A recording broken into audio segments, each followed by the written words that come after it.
Hi class, today we're reading Act 4 of Romeo and Juliet. We are on page 451, so please get your textbooks and open to page 451. A lot happened in Act 3. Romeo and Juliet are married for only a few hours when disaster strikes. In Act 3, Juliet's cousin Tybalt kills Mercutio, and then Romeo kills Tybalt. This leads to Romeo's banishment from Verona. To make matters worse, Juliet's parents are determined to marry her to Paris. As you read Act 4, consider the passions and conflicts that motivate Romeo and Juliet as their situation becomes increasingly desperate. Now we're going to start the recording. We're in scene 1, Friar Cell. On Thursday, Sir Paris? The time is very short. My father-in-law Capulet will have it so, and I am nothing slow to slack his haste. You say you do not know the lady's mind. Uneven is the course. I like it not. Immoderately she weeps for Tybalt's death, and therefore have I little talked of love. For Venus smiles not in a house of tears. Now, sir, her father counts it dangerous that she do give her sorrow so much sway, and in his wisdom hastes our marriage to stop the inundation of her tears, which too much minded by herself alone may be put from her by society. Okay, so remember, Juliet was crying not because Tybalt died, but because Romeo was banished. And so now her father, because he sees that she's crying so much over Tybalt's death, he's afraid that she's going to kind of end up depressed. So he hastens the marriage. So makes it happen quicker so that she can be cheered up. So Capulet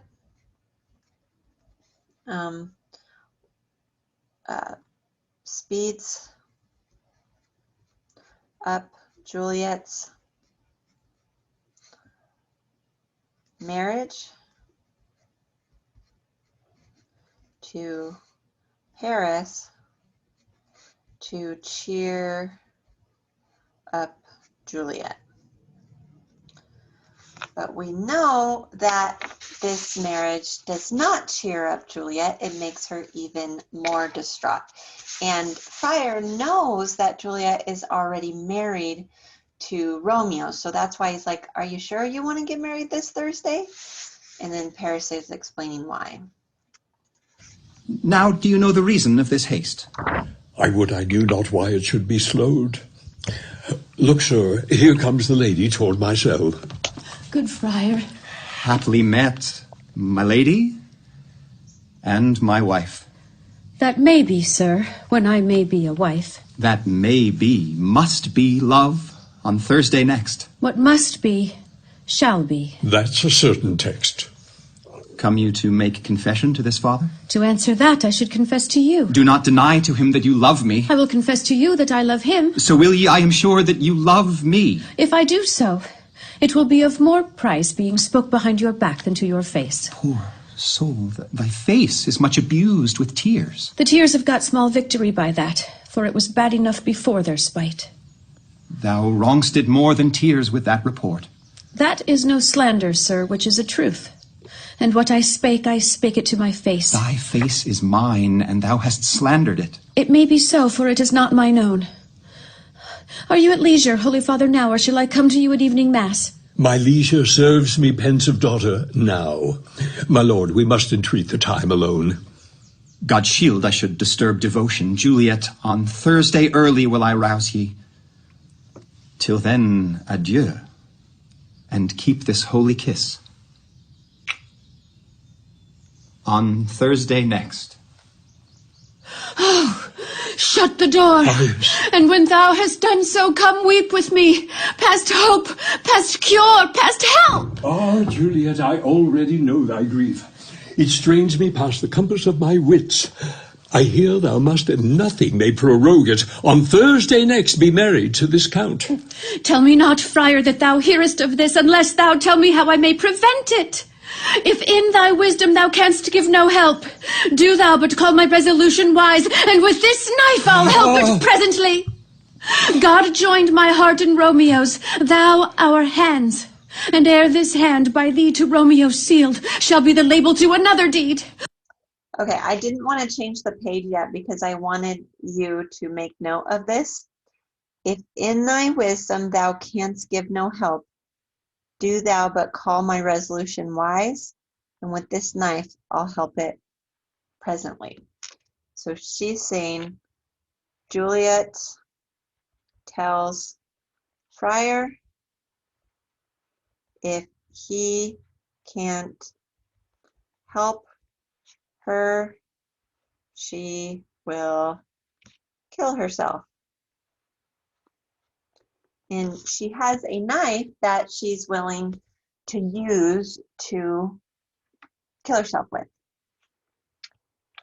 So that's kind of giving you some foreshadowing for what's going to happen later, because she will end up killing herself with a knife, but not at this time.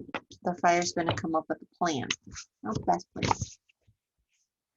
So we're at the top of page 453. True heart with treacherous revolt turn to another. This shall slay them both. Therefore, out of thy long experienced time, give me some present counsel. Or behold, twixt my extremes and me, this bloody knife shall play the empire, arbitrating that which the commission of thy years and art could to no issue of true honor bring. Be not so long to speak. I long to die if what thou speakst speak not of remedy. Hold, daughter. I do spy a kind of hope which craves as desperate an execution as that is desperate which we would prevent. If, rather than to marry County Paris, thou hast the strength of will to slay thyself, then it is likely thou wilt undertake a thing like death, to chide away this shame that copes with death himself, to escape from it. And if thou darest, I'll give thee remedy. Okay, so Friar says if Juliet is willing to kill herself, then she may be brave enough to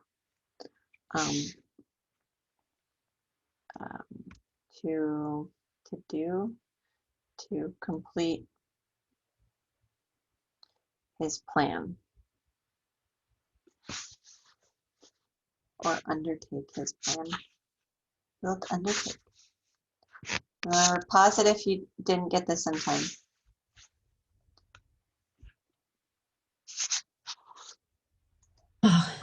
Bid me leap rather than marry Paris from off the battlements of yonder tower, or walk in thievish ways, or bid me lurk where serpents are, chain me with roaring bears, or shut me nightly in a charnel house o'ercovered quite with dead men's rattling bones, with reeky shanks and yellow chapless skulls, or bid me go into a new-made grave and hide me with a dead man in his shroud. Things that to hear them told have made me tremble, and I will do it without fear or doubt, to live an unstained wife to my sweet love. Hold then.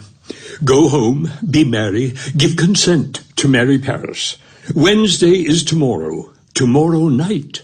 Look that thou lie alone, let not the nurse lie with thee in thy chamber.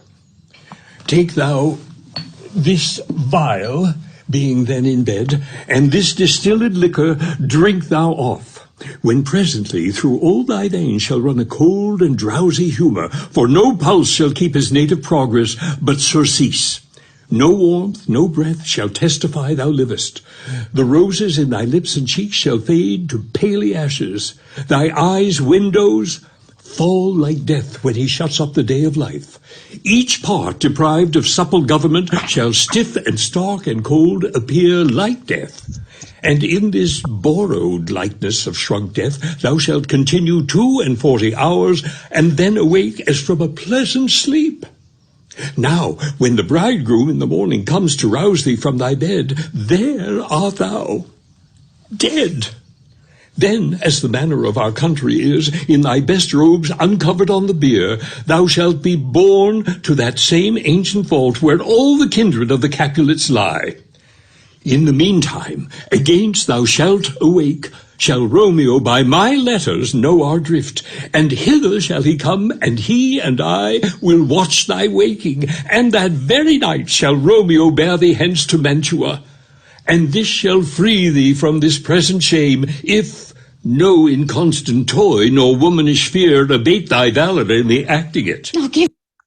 Okay, so this is Friar's plan. Instead of telling, Capulets or the Montagues what happened, instead he's like, well, let's just give you this potion that will make you look dead for 2 and 40 hours, so 42 hours, and then you're going to awake as if from a pleasant sleep, and everyone's going to think you're dead, but Romeo will know you're actually alive, and then me and Romeo will come to your tomb where you'll be laid to rest, and then we will escape all together and live in Mantua. Well, Friar won't escape, but Romeo and Juliet will escape to Mantua. Now, I have had some students ask, well, why doesn't the friar just suggest that Juliet run away? Like, why does she have to fake her death? And I think it's because a woman at that time cannot be alone. So if she were to run away alone, then she would surely be caught. So this way she can fake her death, her parents won't go looking for her, and then Romeo can come find her, and then together they can go away together. So no problems are gonna happen because of that. So he says here too, the friar says, I know this will work as long as you have the strength and the courage to let this plan go through, because she is going to take this potion and then wake up sealed in a tomb with dead bodies, like Tybalt's dead body will be right next to her in a tomb that probably smells of dead bodies. So, I mean, it's not like a simple thing that he's asking her to do. It's pretty serious. And again, she's only 13. Give me! Oh, tell me not to fear. Hold, get you gone. Be strong and prosperous in this resolve. I'll send a friar with speed to Mantua with my letters to thy lord. Love, give me strength, and strength shall help afford. Farewell, dear father. Farewell. So many guests invite us, here are writ. I will, my lord. And, Sirrah, go hire me 20 cunning cooks. Oh, you shall have none else, sir, for I'll try if they can lick their fingers. What? How canst thou try them so? Oh, marry, sir, 'tis an ill cook that cannot lick his own fingers. Therefore, he that cannot lick his fingers comes not with me. Go, begone! I will, my lord. Ah, we shall be much unfurnished for this time. Wife, nurse, what is my daughter gone to Friar Lawrence? Aye, husband. Aye, forsooth. Well, he may chance to do some good on her. A peevish, self-willed harlot she is. See where she comes from shrift, with merry look. How now? My head's strong. Where have you been gadding? Where I have learnt me to repent the sin of disobedient opposition to you and your behests, and am enjoined by holy Lawrence to fall prostrate here to beg your pardon. Pardon, I beseech you. Henceforward I am ever ruled by you. Ah, send for the county Paris. Go tell him of this. I'll have this knot knit up tomorrow morning. I met the youthful lord at Lawrence' cell, and gave him what becometh love I might, not stepping o'er the bounds of modesty. Why, I am glad on't. This is well. Stand up. This is as should be. Let me see the county. I marry go, I say, and fetch him hither. Now, before God, this reverend holy friar, all our whole city is much bound to him. Nurse, will you go with me into my closet to help me sort such needful ornaments as you think fit to furnish me tomorrow? No, not till Thursday. There is time enough. Go, nurse, go with her. We'll to church tomorrow. Aye. Okay, so they were supposed to have the wedding Thursday, but now the Capulet is saying, no, Thursday's too long to wait. Now let's make the wedding be Wednesday. So Capulet pushes the wedding one day sooner to Wednesday. Now, this can be a problem because the friar needs to have time to make sure Romeo knows that what the plan is, and that when he finds out that Juliet is dead, that she's actually not dead.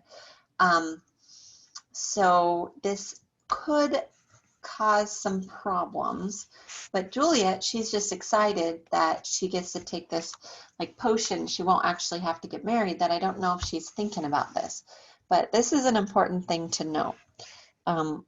So send for the county, so that's the Paris. I'll have this knot knit up tomorrow morning. Go on, cherub. Go on. We should be short in our provision. 'Tis now near night. Tush, I will stir about, and all things shall be well, I warrant thee. Wife, go thou to Juliet. Help to deck up her. I'll not to bed tonight. Let me alone. I'll play the housewife for this once. What ho! They are all forth. Now, I will walk myself to County Paris to prepare him up against tomorrow.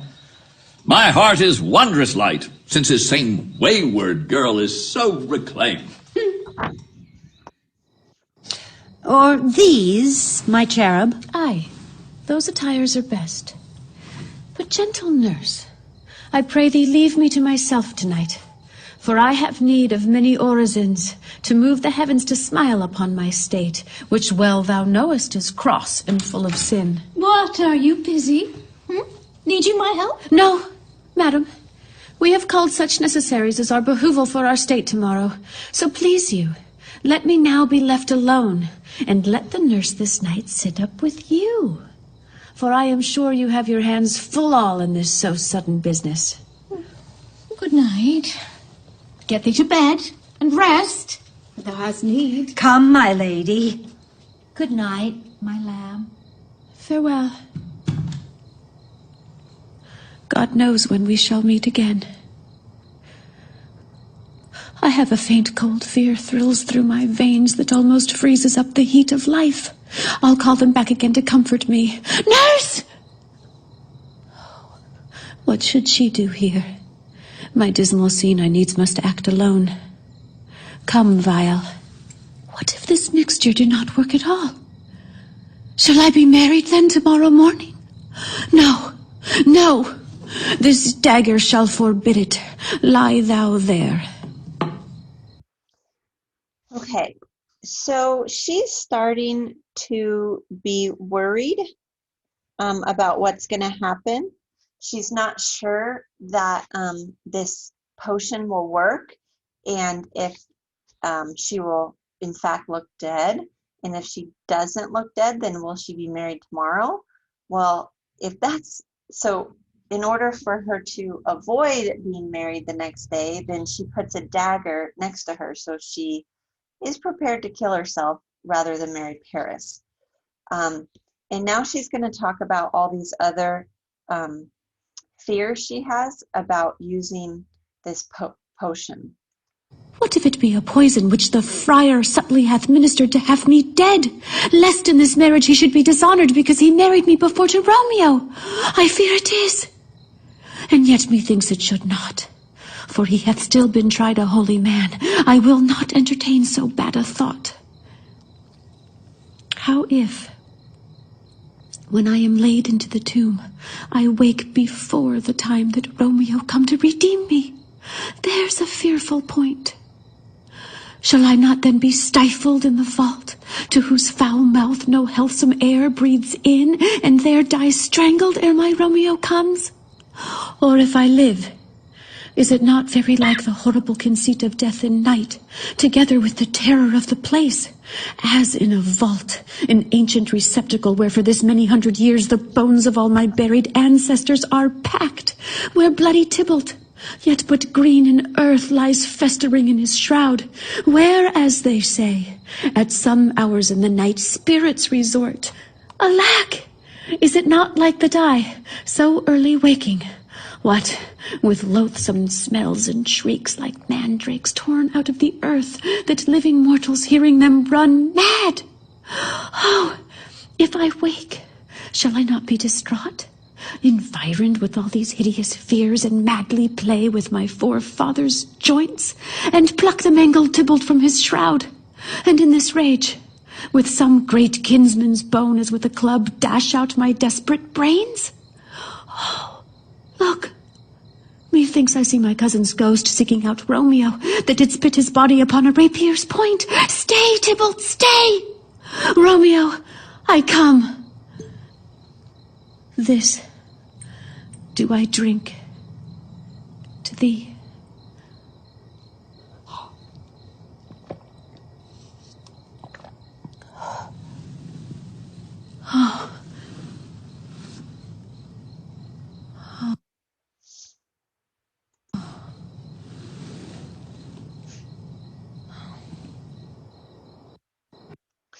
Okay, so let me go back and explain what she's talking about here.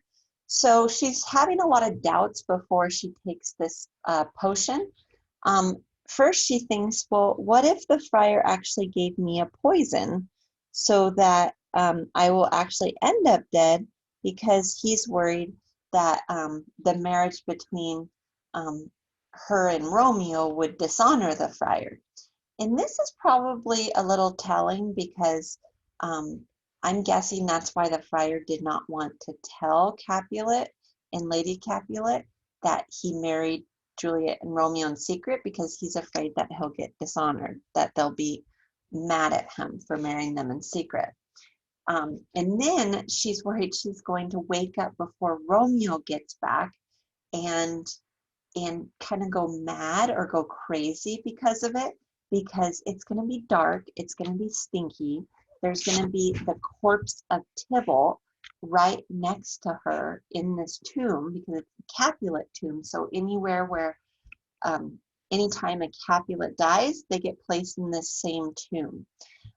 So then she's worried she's going to go so crazy that she'll take a bone and start whacking herself in the head or something, with this bone of Tybalt's body, or with one of her ancestors' bodies. So yeah, she's kind of quite worried. And then she's like, I think I see Tybalt's ghost.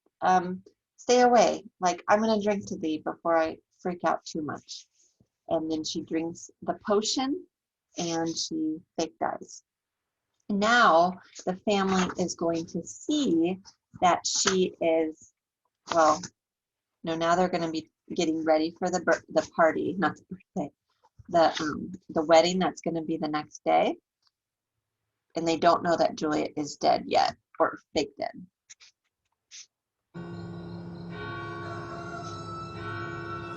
Bring round the Yes, cake, yes, Hunter. don't you? Hi, madam. How you? Hold! Take these keys and fetch more spices, nurse. They call for dates and quinces in the kitchen. Come, stir, stir, stir. Oh. The second cock hath crowed. The curfew bell hath rung. 'Tis 3 o'clock.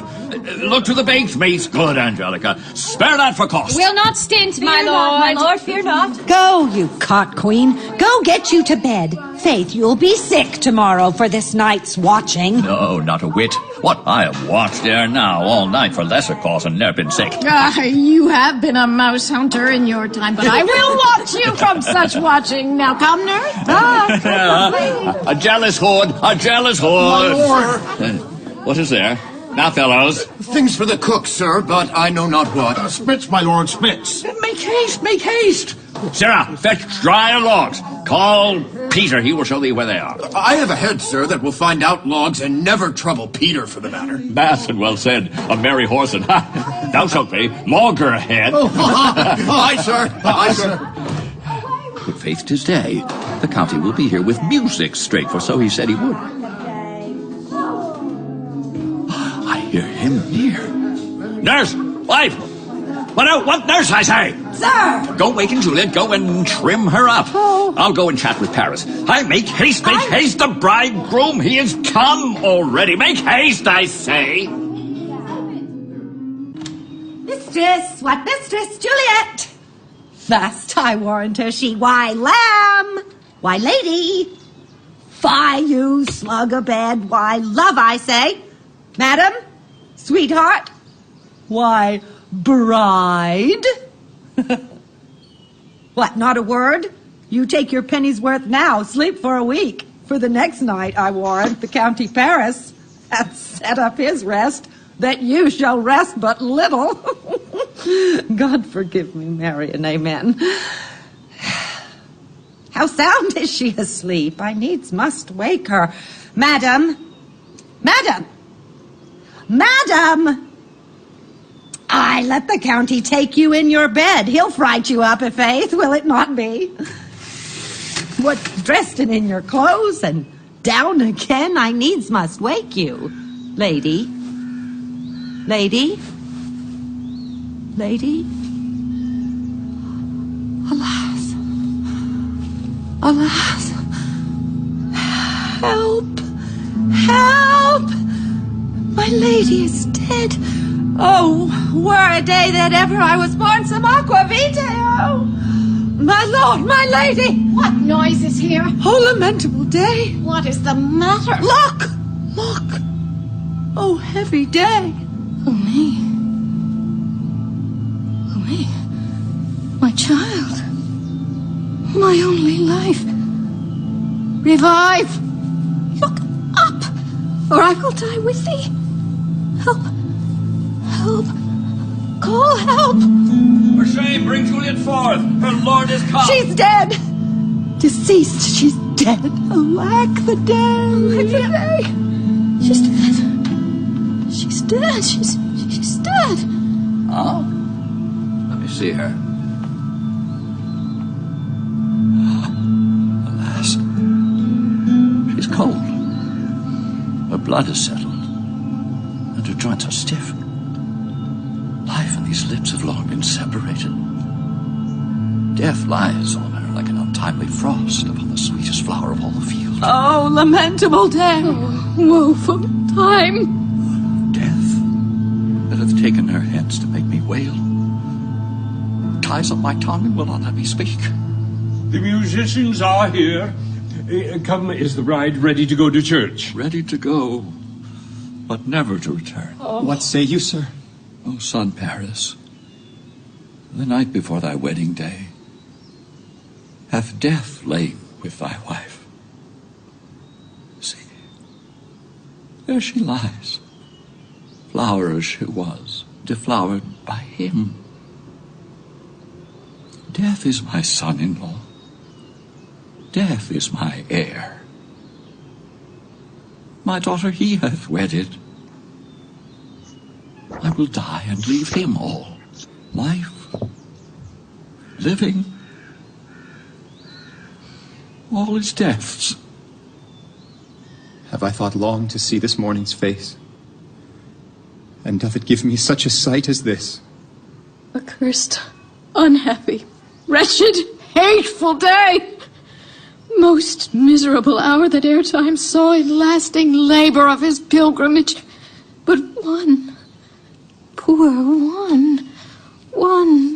and loving child, one thing to rejoice and solace in, and cruel death hath catched it from my sight. Woeful day. Most lamentable day, most woeful day that ever I did yet behold. Oh, day, oh, hateful day. Never were seen so black a day as this. Oh, woeful day, oh, woeful day. Beguiled, divorced, wronged, spited, slain. Most detestable death, by thee beguiled. By cruel thee, quite overthrown. Oh, love. Oh, life. Not life, but love in death. Despised, distressed, hated, martyred, killed, uncomfortable time. Why camest thou now to murder? Murder our solemnity. O child, O child, my soul and not my child. Dead art thou, dead. Alack, my child is dead. And with my child my joys are buried. Peace, oh, for shame! Confusion's cure lives not in these confusions. Heaven and yourself had part in this fair maid. Now heaven hath all, and all the better is it for the maid. Your part in her you could not keep from death, but heaven keeps his part in eternal life. The most you sought was her promotion, for 'twas your heaven she should be advanced. And weep ye now, seeing she is advanced above the clouds as high as heaven itself? Oh, in this love you love your child so ill that you run mad, seeing that she is well. She's not well married that lives married long, but she's best married that dies married young. Dry up your tears and stick your rosemary on this fair corse, and, as the custom is, in all her best array, bear her to church. For though fond nature bids us all lament, yet nature's tears are reason's merriment. All things that be ordained festival turn from their office to black funeral. Our instruments to melancholy bells, our wedding cheer to a sad burial feast, our solemn hymns to sullen dirges change. Our bridal flowers serve for a buried corse, and all things change them to the contrary. Sir, go you in, and madam, go with him. And go, Sir Paris, I'll draw the curtains. Every one prepare to follow this fair course unto her grave. The heavens do lower upon you for some ill. Move them no more by crossing their high will. Go you in.